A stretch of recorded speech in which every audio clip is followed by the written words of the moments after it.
लो दीदी, ये माँ जी की साड़ियाँ हैं। हाँ भाभी, याद है मुझे, ये मेरी माँ की साड़ियाँ हैं। लेकिन भाभी, ये आप मुझे किस लिए दे रहे हो? दीदी, इन्हें कब तक रखूंगी मैं अलमारी में? अब माँ जी को मरे हुए पूरा 1 साल हो चुका है। पहले मैंने सोचा दीदी, इन साड़ियों को काम वाली को दे देती हूँ या किसी को जरूरत हो उसको।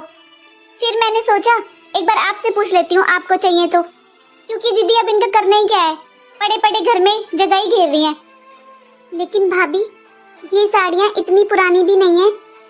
आपको कोई इनमें से पसंद हो तो आप पहन लो, वरना मैं तो ले ही लूंगी, क्योंकि ये मेरी माँ की निशानी है।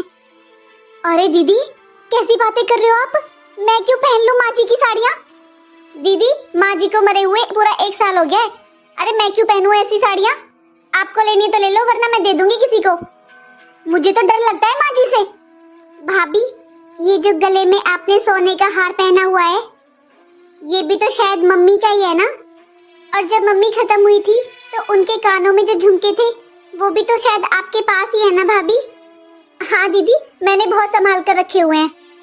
अच्छा भाभी, वो भी दे दो मुझे।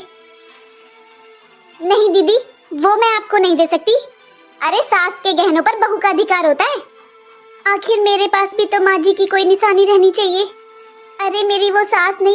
लो दीदी, ये माँ जी की साड़ियाँ हैं।